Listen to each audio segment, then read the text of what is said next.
সুপ্রিয় শিক্ষার্থীবৃন্দ, কেমন আছো সবাই? আশা করছি সবাই করোনা থেকে মুক্ত আছো। ম্যাথস ফিজিক্স ল্যাবের পদার্থবিজ্ঞান ক্লাসে তোমাদের স্বাগত জানাচ্ছি। আমি মোহাম্মদ আবুল বাশার, সহকারী অধ্যাপক, ইসলামিয়া সরকারি কলেজ, সিরাজগঞ্জ।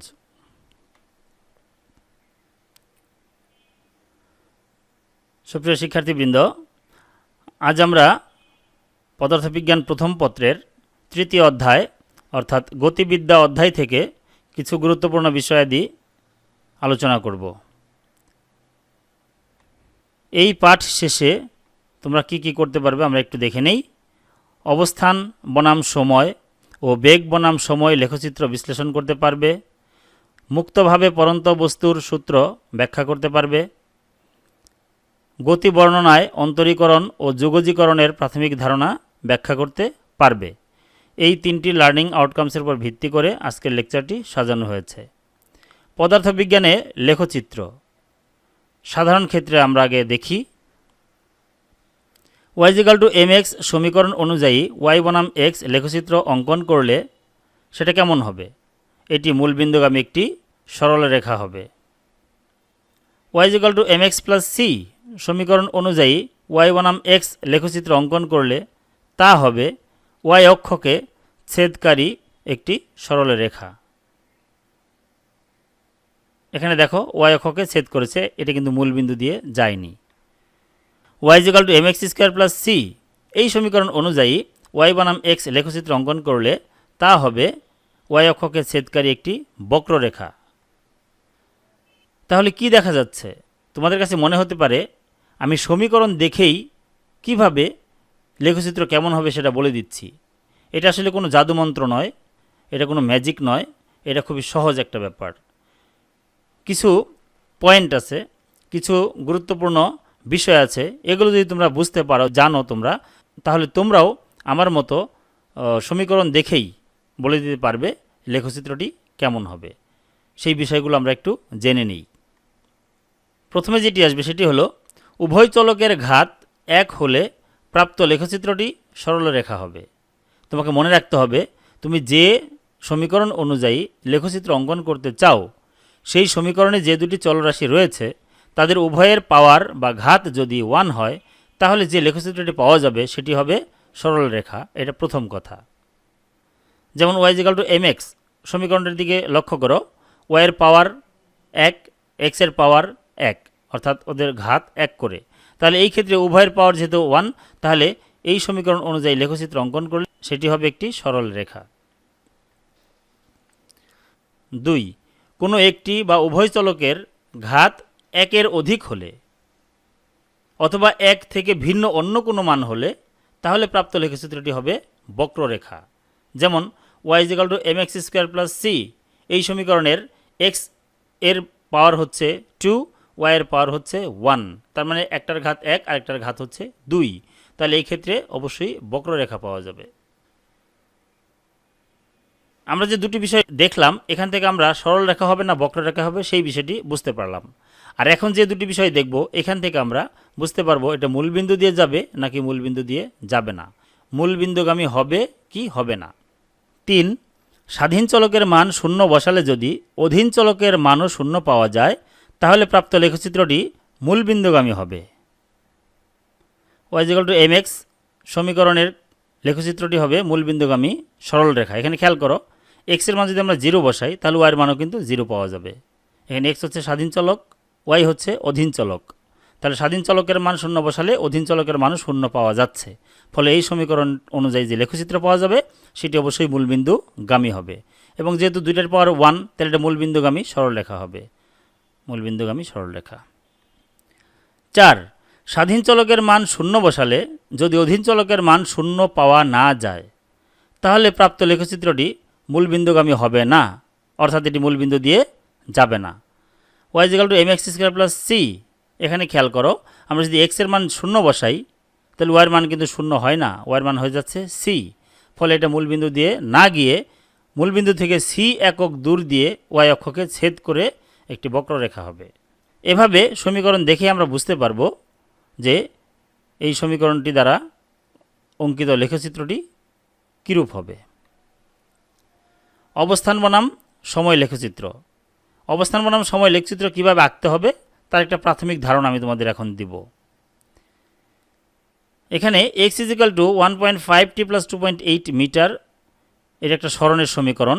এই সমীকরণ অনুযায়ী x বনাম t লেখচিত্র অঙ্কন করো এবং তা থেকে বস্তুর বেগ নির্ণয় করো। এরকম একটা প্রশ্ন যদি থাকে এটা আমরা কীভাবে সলভ করব। যে কোনো সমীকরণ অনুযায়ী লেখচিত্র অঙ্কন করতে হলে সর্বপ্রথম স্থানাঙ্ক নির্ধারণ করতে হবে তোমাকে। স্থানাঙ্ক যদি নির্ধারণ করতে না পারো তাহলে তুমি লেখচিত্র অঙ্কনই করতে পারবে না। তাহলে স্থানাঙ্ক নির্ধারণ করার জন্য কী করতে সেটা আমরা একটু দেখি। এই সমীকরণ অনুযায়ী নিচে স্থানাঙ্ক নির্ণয় করা হলো। এখানে খেয়াল করো যে এখানে যে সমীকরণটি রয়েছে এই সমীকরণে দুটি চলরাশি রয়েছে। একটি হচ্ছে টি, যেটাকে বলছি আমরা স্বাধীন চলক, আর একটি রয়েছে এক্স, যাকে বলছি আমরা অধীন চলক। এখন এই স্বাধীন চলকের মান আমরা ইচ্ছা মতো বসাতে পারি। স্বাধীন চলকের মান বসানোর পর হিসেব করে যেটা পাওয়া যাবে সেটা হবে অধীন চলকের মান। আমরা একটি চার্ট এখানে দিচ্ছি। এখানে টি এর মানটা আমরা ইচ্ছা মতো ধরে নিয়েছি 0, 1, 2, 3, 4। এই সব মানের জন্য অনুরূপ এক্সের মান পাওয়া যাবে উপরের সমীকরণ অনুযায়ী। টি যখন 0 তখন এক্স হবে 2.8, টি যখন 1 তখন এক্স হবে 4.3, ইত্যাদি ইত্যাদি। এই মানগুলো আমরা লেখচিত্রে একটা গ্রাফ পেপার নিয়ে তার মধ্যে লেখচিত্র অঙ্কন করতে চাই এই মানগুলোর সাহায্যে। প্রথমে কি করতে হবে আমাদের? প্রথমে আমাদের একটা গ্রাফ পেপার নিতে হবে। গ্রাফ পেপারটি ছোট হতে পারে, বড় হতে পারে, কোনো সমস্যা নেই। আমরা যে কোনো ধরনের গ্রাফ পেপার থাকুক তার মধ্যে যে কোনো মানের লেখচিত্র আঁকা সম্ভব। আমি সেই বিষয়টি তোমাদের এখন দেখাবো। প্রথমে আমাদের অক্ষ নির্ধারণ করতে হবে। এক্স অক্ষ, ওয়াই অক্ষ, এটা আগে নির্ধারণ করতে হবে। আমরা এক্স অক্ষ কোন দিকে নিব, কোথায় নিব, ওয়াই অক্ষ কোন দিকে নিব, কোথায় নিব।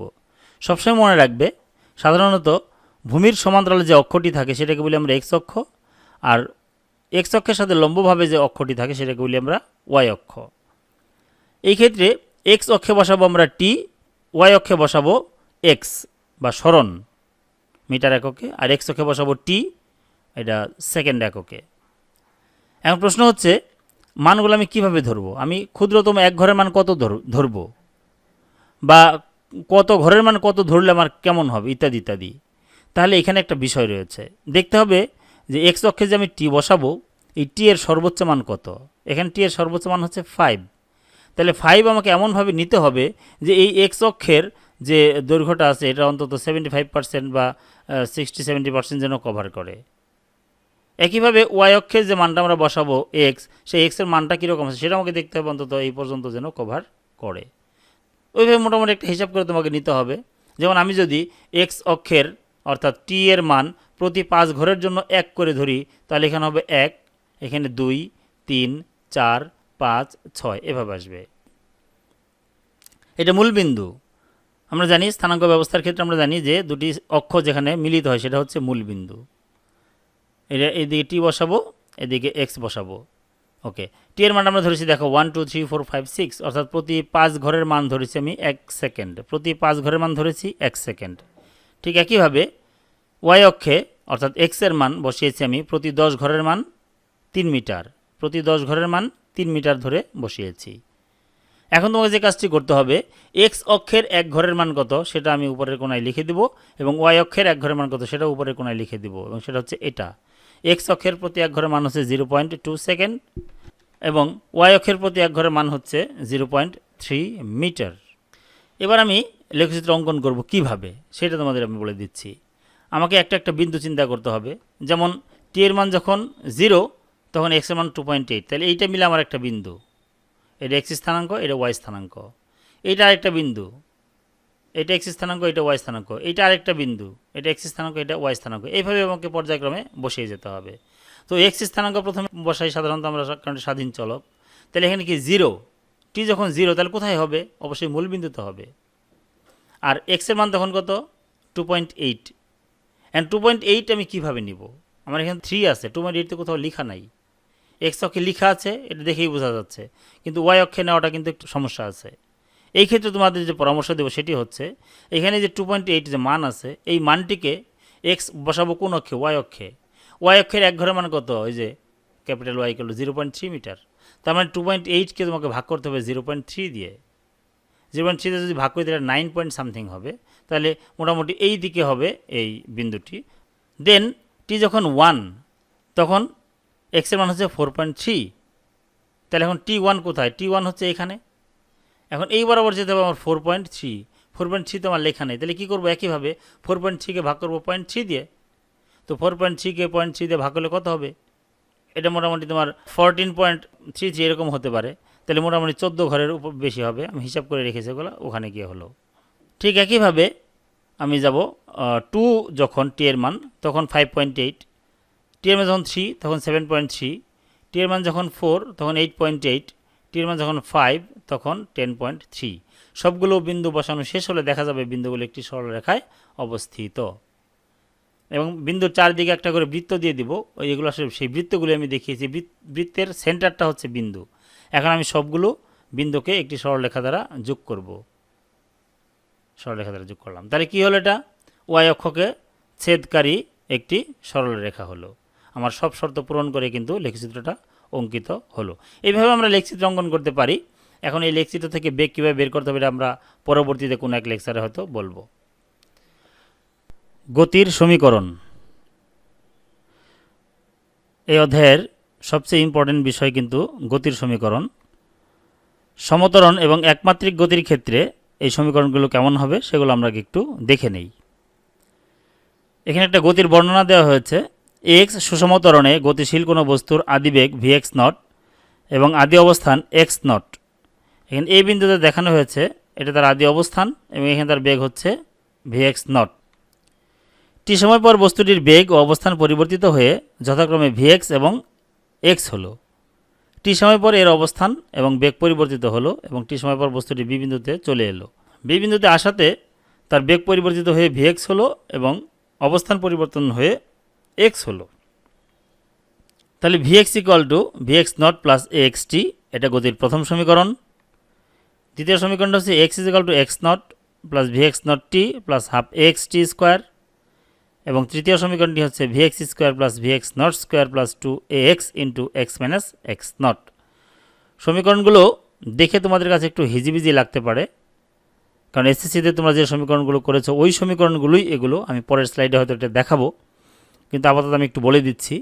এখানে এক্স সাবস্ক্রিপ্টটা দেওয়া হয়েছে এই জন্য যে এই গতিটি একমাত্রিক গতি এবং এক্স অক্ষ বরাবর গতিশীল। এই ক্ষেত্রে বস্তুটি এক্স অক্ষ বরাবর গতিশীল, সেই জন্য এর সাবস্ক্রিপ্ট হিসাবে এক্স দেওয়া হয়েছে। যদি বস্তুটি ওয়াই অক্ষ বরাবর গতিশীল হতো তাহলে এর সাবস্ক্রিপ্ট হিসাবে ওয়াই দেওয়া হতো। জেড অক্ষ বরাবর হলে এক্স এর ক্ষেত্রে আমরা জেড দিতাম। আমরা একটু তুলনা করি, এইচএসসি লেভেল এবং এসএসসি লেভেলের মধ্যে একটু তুলনা করলে আমরা বুঝতে পারবো। আমরা এইচএসসি লেভেলে শিখলাম v x equal to VX not plus a x t, আর এসএসসি লেভেলে তোমরা এটা পড়েছ v is equal to u plus a t. পার্থক্যটা খেয়াল করো, এখানে ভি পড়েছো তোমরা শেষ বেগ, তার মানে এখন ভিএক্স পড়বে শেষ বেগ। ইউ পড়েছো তোমরা আদি বেগ, এখন ভিএক্স নট পড়বে আদি বেগ। আর এ ছিল ত্বরণ, এখনও এই আছে, এক্সট্রা দেওয়া হয়েছে শুধু একমাত্রিক গতি এক্স অক্ষ বরাবর, এই জন্য বোঝানোর জন্য এ এক্স দেওয়া হয়েছে, এটাই। Next equation x equal to x not plus VX not t plus half x t square. এটা এসএসসি তোমরা পড়েছ s equal to ut plus half এটি স্কোয়ার।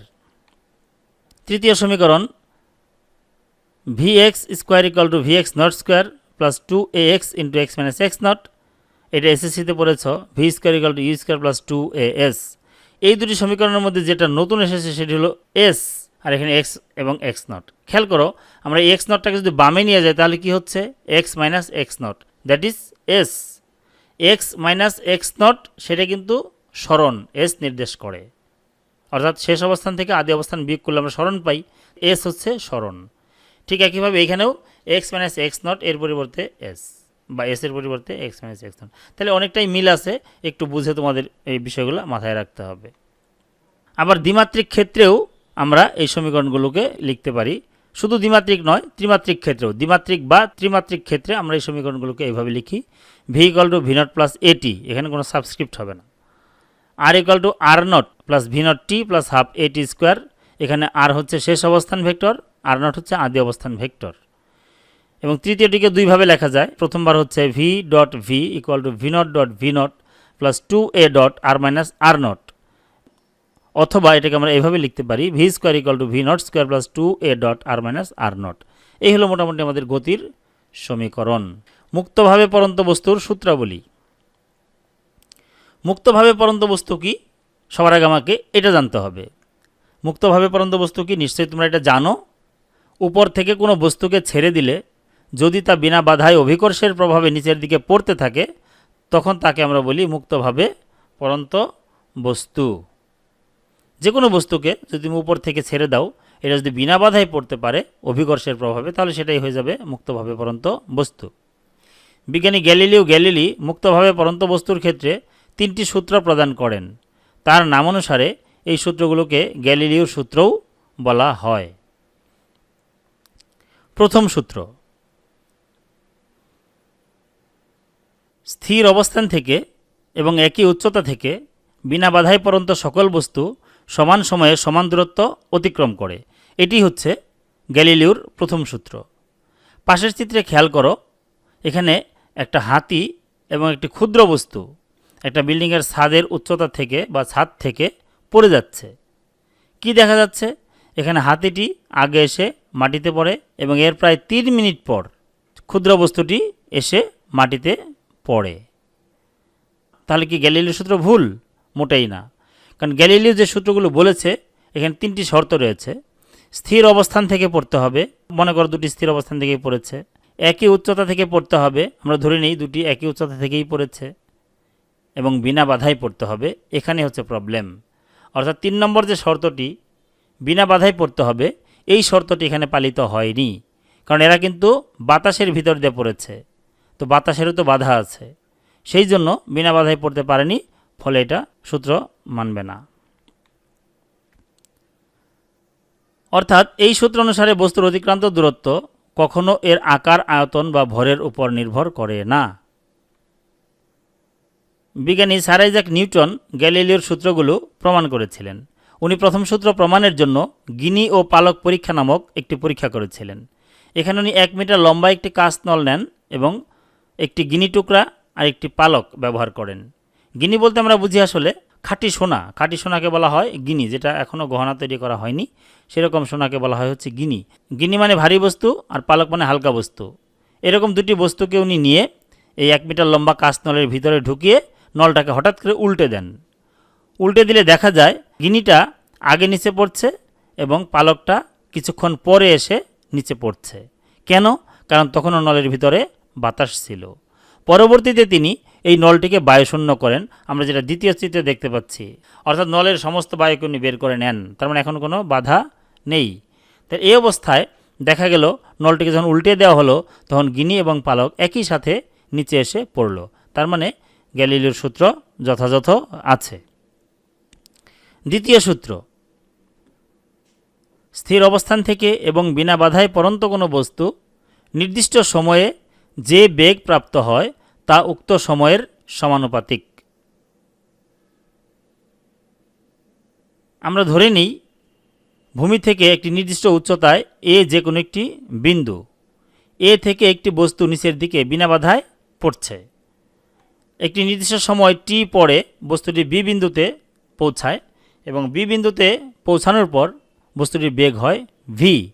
তাহলে দ্বিতীয় সূত্র অনুসারে লেখা যায় ভি সমানুপাতিক টি, অর্থাৎ বেগ হচ্ছে সময়ের সমানুপাতিক।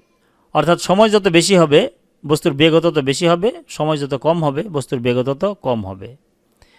T1, T2, T3 ইত্যাদি সময় পর বস্তুর বেগ যথাক্রমে V1, V2, V3 হলে আমরা দ্বিতীয় সূত্র অনুসারে লিখতে পারি V1/T1 = V2/T2 = V3/T3। তৃতীয় সূত্র, স্থির অবস্থান থেকে এবং বিনা বাধায় পড়ন্ত কোনো বস্তু নির্দিষ্ট সময়ে যে দূরত্ব অতিক্রম করে তা ওই সময়ের বর্গের সমানুপাতিক। এখানেও একই রকম অবস্থা। আমরা ধরে নিই ভূমি থেকে একটি নির্দিষ্ট উচ্চতায় এ যে কোনো একটি বিন্দু, এ থেকে একটি বস্তু বিনা বাধায় নিচের দিকে পড়ছে। টি সময় পর আমরা মনে করি বস্তুটি বি বিন্দুতে পৌঁছে এবং এতে যে দূরত্ব অতিক্রম করে তা হচ্ছে এস, অর্থাৎ এ বি দূরত্ব হচ্ছে এস। তাহলে তৃতীয় সূত্র অনুসারে আমরা লিখতে পারি এস সমানুপাতিক টি স্কোয়ার। অর্থাৎ সময় যদি দ্বিগুণ হয় তাহলে দূরত্ব হবে 4 গুণ, সময় যদি 3 গুণ হয় তাহলে দূরত্ব হবে 9 গুণ। একইভাবে T1, T2, T3 ইত্যাদি সময় পর বস্তুর অতিক্রান্ত দূরত্ব যদি S1, S2, S3 ইত্যাদি হয় তাহলে আমরা লিখতে পারি তৃতীয় সূত্র অনুসারে S1/T1 square equal two S2/T2 square is equal two S3/T3 square. এটাই হচ্ছে তৃতীয় সূত্রের ব্যাখ্যা। অভিকর্ষের প্রভাবে চলন্ত বস্তুর গতির সমীকরণ। অভিকর্ষের প্রভাবে যখন কোনো বস্তু চলতে থাকে সেই বস্তুর ক্ষেত্রে আমরা গতির সমীকরণ যে শিখেছি তিনটি, এই সমীকরণগুলোকে কিভাবে লেখা যায় সেটা আমরা একটু দেখি। এক্ষেত্রে আমরা দুইভাবে প্রকাশ করি, নিচে পড়ার সময় এবং উপরে ওঠার সময়। Vy equal to Vy not plus GT, এখানে যেহেতু উপরে নিচের বিষয়, এখানে ওয়াই অক্ষ বরাবর বস্তুর গতি, সেই জন্য এক্সের জায়গায় ওয়াই দেওয়া হয়েছে। আর যেহেতু এখানে ত্বরণ বলতে অভিকর্ষ ত্বরণ বুঝি আমরা, সেই জন্য এখানে এর জায়গায় জি দেওয়া হয়েছে, এটুকুই পার্থক্য। উপরে ওঠার সময় সমীকরণটিকে লেখা যাবে Vy equal to Vy not minus GT. দ্বিতীয় সমীকরণটিকে আমরা নিচে পড়ার সময় লিখতে পারি y equal to Vy not t plus half GT square, এবং উপরে ওঠার সময় এটাকে লিখতে পারি y equal to Vy not T minus half GT square. তৃতীয় সমীকরণটিকে লিখতে পারি নিচে পড়ার সময় Vy square equal two Vy not square plus 2gy, এবং এই সমীকরণটিকে আমরা উপরে ওঠার সময় লিখতে পারি Vy square equal two Vy not square minus 2gy। অর্থাৎ দেখা যাচ্ছে নিচে পড়ার সময় এবং উপরে ওঠার সময় এই দুই ক্ষেত্রে সমীকরণের পার্থক্য শুধু মাইনাস। জি যুক্ত রাশিটির আগে মাইনাস দিলেই উপরে ওঠার সময় হয়ে যাবে, প্লাস দিলে নিচে পড়ার সময় হয়ে যাবে। তো আমাকে সময় দেওয়ার জন্য সবাইকে অনেক অনেক ধন্যবাদ। ভিড় এড়িয়ে চলবো সবাই, না যাই সমাবেশে। অর্থাৎ আমরা করোনা থেকে বাঁচার জন্য আমার এই স্লোগান, আমরা কেউ ভিড়ের মধ্যে যাব না, কোনো সমাবেশে যাব না, এগুলো সব এড়িয়ে চলবো, তাহলে আমরা করোনা থেকে ভালো থাকব। আবার সবার সুস্বাস্থ্য কামনা করে আজকের মতো শেষ করছি। আল্লাহ হাফেজ।